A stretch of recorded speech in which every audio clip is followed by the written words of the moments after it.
All right, what's happening, fam? L.A.R. movement still moving. Black inventors in video games. Um, I think Gerald Lawson, little Black history lesson. Gerald Lawson, I believe, is the first person to create. He created the single console of a video game. So back in the day when you had the Atari, the Nintendo, when you put the cartridge in and pop it in and play, that's Gerald Lawson. That's what he brought to gaming. So I'm saying that because we often talk about what we don't talk about the contributions of black people in America, or we talk about them as if they're way in the past and they're relevant. And I think once again I'm gonna say some things about that. So for all you people who loved an Atari, who loved a Nintendo, who loved a Sega, the Sega Genesis, the Nintendo 64, PlayStation, uh, Dreamcast, PlayStation 2, Xbox, PlayStation 3, Xbox 360. You know, I think it's this PlayStation 4 and the X1 or something, Xbox One. Well, and I don't know, Nintendo has another one. Anyway, that has a black person's thumbprint on that. And because gaming is so big, see, we all know who EA Sports is.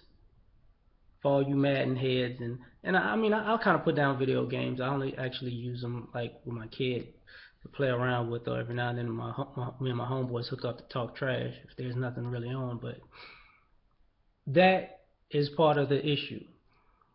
Going a little further than that, why people don't know about history, stuff like that, is because we have a culture in which history is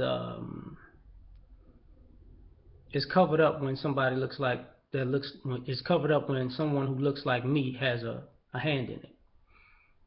So, and I think I talked about this once. There's a lot of things that black people have invented and created, and other people take credit for it. And I know this is how it goes. People say, well, you didn't create such and such. Yes, we did. Okay, well, because you can create something doesn't necessarily mean in America you're going to get credit for it if you're black. There's a 13th and 14th Amendment that gave us black people the ability to get patented when we created things in the first place. So, you know, imagine you that's 12 amendments that passed before that. But even with that, there are a lot of black inventors who, because they were black, had to go to the patent office with white people who, of course, wouldn't mind giving that patent off to somebody white so they can make money on it. And that's the history of invention in America. That's partially why you see some of these commercials to this day that you can call in, and they say call this number if you want to get your patent, recognized, or this or this or that, because that's how it started. It started from stealing black people's patents and giving them to white people so they can profit off of them. And the black people who created them used to have to fight in court, which was a court full of white folks who was like, nah, no, that's legal.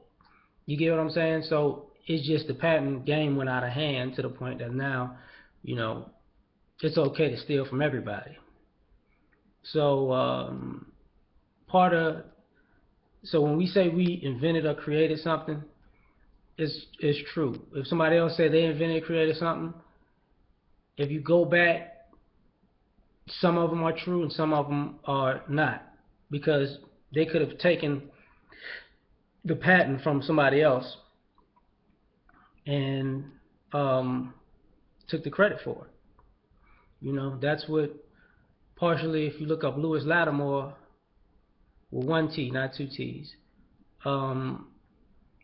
you would see look at the relationship between Lewis Lattimore, Thomas Edison, and Nikola Tesla, and you figure out which guy looks a little different and who gets the credit for anything. Okay, so I'm out, man. Another history lesson. I'm gonna move on to something else. Peace.